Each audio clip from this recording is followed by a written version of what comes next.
সবাইকে 28তম ক্লাসে স্বাগতম। তো আজকে আমরা দেখব সিএসএস এর হাইট এবং উইডথ নিয়ে।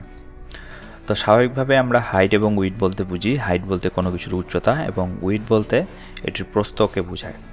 তো সিএসএসেও কিন্তু হাইটটা হচ্ছে মানে যেটি উচ্চতা আর উইডথ হচ্ছে যেটি প্রস্থ।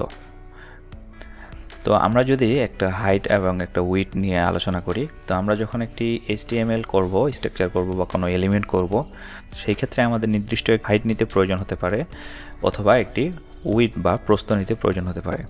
তো সেই জন্য আমরা সিএসএস করার সময় এই হাইট উইডথ ব্যবহার করব। তো আমরা যদি এখানে একটি ডিপ ক্লাস নেই,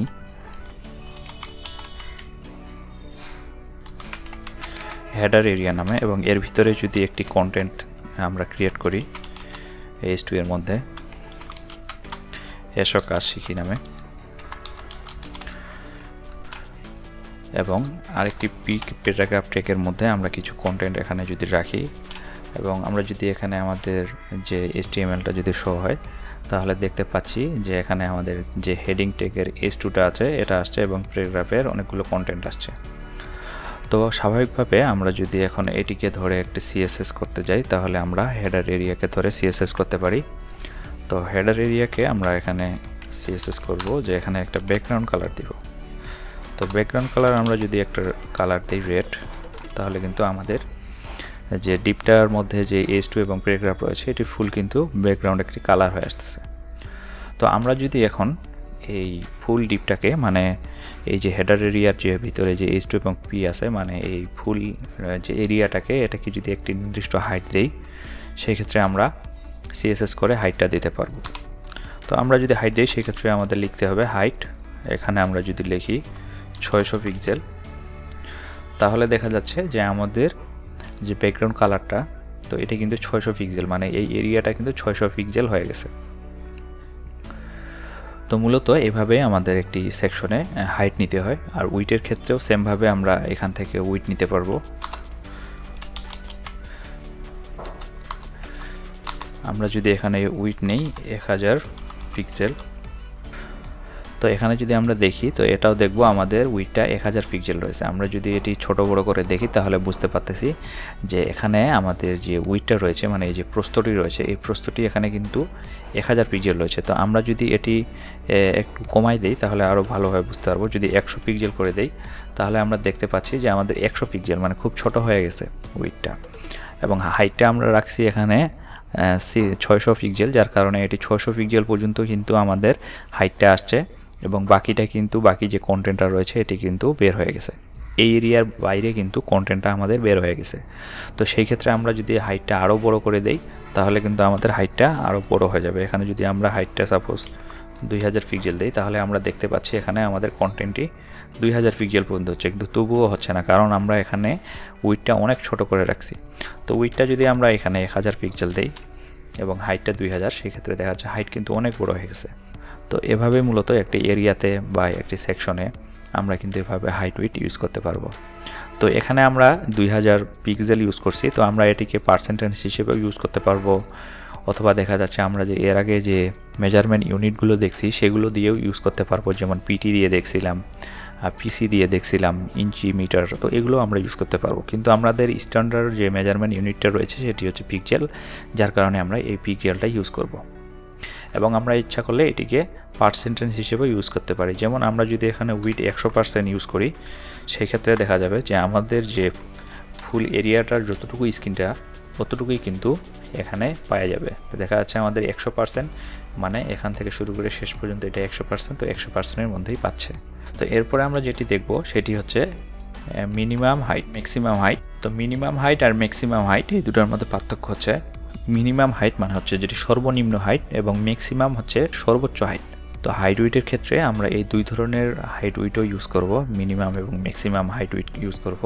তো আমরা যদি এখন দেখি একটি মিনিমাম হাইট কীরকম কাজ করে, তো এখানে যদি স্বাভাবিকভাবে আমরা এখানে 400 পিক্সেলের একটি হাইট ইউজ করি, সেই ক্ষেত্রে দেখা যাচ্ছে যে আমাদের এই পর্যন্ত হাইটটি থাকতেছে। তো আমরা যদি আবার দেখি মিনিমাম হাইটটা আসলে কীভাবে কাজ করে, তো এখানে আমরা দেখতে পাচ্ছি যে আমাদের হাইটটি 400 পিক্সেল দেওয়া আছে। তো আমরা যদি মিনিমাম হাইট ইউজ করি সেই ক্ষেত্রে MIN দিতে হবে এবং এখানে ড্যাশ দিয়ে হাইট লিখতে হবে। তো মিনিমাম হাইটটা বলতে বোঝায় যে এখানে আমাদের সর্বনিম্ন কত হাইট দিব এবং এই হাইটের উপরেই আমাদের যে কন্টেন্টগুলো আছে এই কন্টেন্টগুলো থাকবে। তো আমরা যদি এখানে মিনিমাম হাইট মনে করি 600 দেই, হাইটটি রয়েছে এই হাইটটি কিন্তু সর্বনিম্ন ওইভাবে থাকবে, কিন্তু যদি কন্টেন্ট বাড়ে সেক্ষেত্রে আমাদের হাইটটাও অটোমেটিক্যালি বেড়ে যাবে। আমরা যদি লক্ষ্য করি এখানে যদি আরও কিছু কন্টেন্ট ইউজ করি সেই ক্ষেত্রে আমাদের হাইটটি কিন্তু অটোমেটিক্যালি বেড়ে যাবে। দেখা যাচ্ছে আমরা এখানে যখন স্ক্রিনটা ছোট করতেছি আমাদের কিন্তু হাইটটাও অটোমেটিক্যালি বেড়ে যাচ্ছে, কিন্তু আমাদের সর্বনিম্ন যে হাইটটা, আমাদের যদি কন্টেন্ট কম হয় বা স্ক্রিন বড় হয় কিন্তু আমাদের ওই যে সর্বনিম্ন হাইটটা আমরা যে রাখছি, এখানে মিনিমাম হাইট রাখছি 600, এটি কিন্তু অটোমেটিক্যালি থেকে যাচ্ছে। এরপরে যদি আমরা দেখি যে ম্যাক্সিমাম হাইট, তো ম্যাক্সিমাম হাইট বলতে বোঝায় যে সর্বোচ্চ হাইট। যে ম্যাক্সিমাম হাইট আমরা যদি এখানে দেই 400 পিক্সেল, তাহলে যদি আমরা দেখি যে আমাদের কন্টেন্ট কিন্তু অনেক বেশি হয়ে গেছে, কিন্তু আমাদের ম্যাক্সিমাম রয়েছে এখানে 600 পিক্সেল, এর বেশি কিন্তু হবে না। এখানে যদি আমরা কন্টেন্ট বাড়াই সেই ক্ষেত্রে আমাদের কন্টেন্টটা বের হয়ে চলে যাবে। আমরা যদি কন্টেন্ট কমাই দেই বা হাইটটা যদি এরকম করে ছোট করে দেই তাহলে আমাদের ওই হাইটের ভিতরেই সব কন্টেন্ট ধরবে। কিন্তু আমরা যখন কন্টেন্ট বাড়াবো সেই ক্ষেত্রে আমাদের যে ম্যাক্সিমাম দেওয়া আছে এর বেশি কিন্তু হবে না। তো মিনিমামের ক্ষেত্রে আমরা দেখছিলাম যখন আমরা একটি নির্দিষ্ট মিনিমাম হাইট দিলাম, সেই মিনিমাম হাইটের বেশি যদি কন্টেন্ট হয়ে যায় সেই ক্ষেত্রে অটোমেটিক্যালি হাইটটা কিন্তু বাড়ে যাচ্ছে। আর আমরা যে স্বাভাবিক হাইটটা ইউজ করছিলাম এই হাইটটা দেওয়াতে যখন আমরা কন্টেন্ট বাড়াচ্ছি কন্টেন্ট কিন্তু বাড়ে যাচ্ছে, কিন্তু হাইটটা কিন্তু বাড়তেছে না। সেমভাবে কিন্তু ম্যাক্সিমাম হাইটের ক্ষেত্রেও আমরা যখন কন্টেন্ট বাড়াচ্ছি কিন্তু কন্টেন্ট বেড়ে যাচ্ছে, কিন্তু আমাদের হাইটটা বাড়ছে না, কারণ আমাদের হাইটটা এখানে ম্যাক্সিমাম করা আছে। তো এরূপভাবে যদি আমরা এখানে একটি উইডথ দেখি, তো স্বাভাবিকভাবে একটি উইডথ আমাদের 100% যদি আমরা লক্ষ্য করি যে 100% উইডথ আমাদের, আমরা যে কোনো স্ক্রিনেই যদি লক্ষ্য করি আমাদের উইডথটা কিন্তু অটোমেটিক্যালি এখানে 100% দেখাচ্ছে। তো এখানে যদি আমরা ম্যাক্সিমাম উইডথ লিখি, ম্যাক্সিমাম উইডথের ক্ষেত্রে MAX লিখে WIDTH উইডথ লিখতে হবে। তো এখানে আমরা ম্যাক্সিমাম উইডথ যদি 1000 পিক্সেল লিখি তাহলে আমরা যদি দেখি তো এখানে আমাদের যে উইডথটা রয়েছে এটির কিন্তু ম্যাক্সিমাম হচ্ছে 1000 পিক্সেল, এর বেশি কিন্তু হচ্ছে না। কিন্তু যখন আমরা 1000 রাখছিলাম, আমরা যখন ছোট করতেছিলাম বড় করতেছিলাম, মানে কন্টেন্ট যখন বড় হবে বেশি হবে তখনও এটি 1000 থাকবে, মানে 100% থাকবে, ফুললি থাকবে। আবার যদি কমিয়ে মানে কন্টেন্ট যদি কম হয় বা স্ক্রিন যদি ছোট হয় সেই ক্ষেত্রেও কিন্তু আমাদের 100% থাকতো। কিন্তু যখন আমরা ম্যাক্সিমাম উইডথ ইউজ করতেছি এর নির্দিষ্ট করে দিছি যে 1000 পিক্সেল, তো এখানে আমাদের কন্টেন্ট যতগুলোই হোক না কেন, আমাদের স্ক্রিন যেই পর্যায়ে যাক না কেন, আমাদের কিন্তু এখানে 1000 পিক্সেলেই থাকতেছে। কিন্তু এরপরে যদি আমরা এখানে মিনিমাম উইডথ করে দেই, MIN দিয়ে আমরা সেটা লিখব। তো মিনিমাম উইডথের ক্ষেত্রে যদি আমরা এখানে দেই, বেশি করে দিচ্ছি 800 পিক্সেল, তো এখানে দেখা যাচ্ছে যে আমাদের এটির মিনিমাম যে উইডথটা এটি কিন্তু 800 পিক্সেল থাকবে। যখন আমরা এরকম ছোট করব তখন দেখা যাচ্ছে যে আমাদের এটি কিন্তু একটি স্ক্রল চলে আসছে, মানে যখন এটি 800 পিক্সেলের নিচে স্ক্রিনটা চলে আসতেছে তখন কিন্তু আমাদের স্ক্রল চলে আসতেছে, মানে এটির মিনিমাম যে উইডথটা মানে সর্বনিম্ন যে উইডথটা এই উইডথটি কিন্তু এখানে স্থির থাকতেছে। আমরা যখন বড় করব তখন আমাদের ম্যাক্সিমামটা নিবে, যে ম্যাক্সিমাম এখানে 1000 রয়েছে, এবং যখন আমরা স্ক্রিনটা ছোট করে দিব তখন আমাদের মিনিমাম যে উইডথটা রয়েছে মানে 800 পিক্সেল সেটি কিন্তু এখানে আমাদের শো করতেছে। তো এগুলো হচ্ছে মূলত হাইট উইডথের কাজ। আমরা যখন একটি ওয়েবসাইটের বিভিন্ন এরিয়া নিয়ে কাজ করব বা একটা সেকশন যখন নিয়ে কাজ করব বা যখন কোনো একটি ইমেজের কাজ করব যে এই ইমেজটা আমাদের ছোট করতে হবে, বড় করতে হবে, বা একটি ইমেজের একটি নির্দিষ্ট উইডথ রাখবো যে পার্সেন্টেজ হিসেবে বা কোনো পিক্সেল হিসেবে ইউজ করব, সেই ক্ষেত্রে আমাদের এই হাইট উইডথগুলো লাগে। এবং ম্যাক্সিমাম মিনিমাম হাইট উইডথগুলো কিন্তু সেমভাবে আমাদের এরকম বিভিন্ন কাজের প্রয়োজন হতে পারে। তো আমরা যখন একটি HTML টেমপ্লেট করব বা ওয়েব পেজ তৈরি করব সেই ক্ষেত্রে আমরা এই মিনিমাম ম্যাক্সিমাম হাইট এবং উইডথগুলো খুব ভালোভাবে বুঝতে পারবো এবং আমরা সেখানে কিভাবে কাজ করে এটি দেখব। তো আজকে আমরা আরও একটি জিনিস দেখব, সেটি হচ্ছে ইনিশিয়াল এবং ইনহেরিট। তো ইনিশিয়াল এবং ইনহেরিট এই দুটি হচ্ছে ভ্যালু। তো এই দুটি ভ্যালু কি আমরা আজকে দেখব। তো সেজন্য আমি এখান থেকে প্যারাগ্রাফ ট্যাগটা আমি উঠাই দিচ্ছি, শুধু H2টা দিয়েই আমি দেখাই দিব। তো H2টার মধ্যে এই যে কাজ লেখাটি রয়েছে এই কাজটাকে যদি আমি স্পেন ট্যাগের মাধ্যমে যদি এটিকে রাখি, তো এবার যদি আমরা লক্ষ্য করি যে এখানে আমাদের S2 এর মধ্যে কিন্তু স্পেনের ভিতরে কাজটি রয়েছে। তো আমরা এখন একটু CSS করব। তো CSS এর জন্য আমরা এখানে করতে পারি S2 কে বলে দিতে পারি এর কালার হবে রেড, মনে করি এর কালার একটু দিলাম, এবং আমরা আবার হেডার এরিয়াকে নিয়ে হেডার এরিয়ার ভিতরে যে স্পেনটা আমরা নিছি এই স্পেনকে আমরা বলে দিতে পারি এর কালার হবে গ্রিন। তো আমরা দেখতে পাচ্ছি আমাদের যে ফুল হেডার টুটা ছিল সেটির কালার আমরা দিছি রেড, যার কারণে প্রথমে সম্পূর্ণটা লাল হয়ে গেছিলো। যখন আমরা শুধু স্পেনটাকে বললাম যে কালার হবে সবুজ, সেই ক্ষেত্রে শুধু যে আমাদের স্পেনের ভিতরে যে কাজটি রয়েছে, কাজ লেখাটি রয়েছে, এই কাজটি কিন্তু সবুজ হয়ে গেছে। তো এখন আমরা যদি ইনিশিয়ালটা দেখি তাহলে বুঝতে পারবো।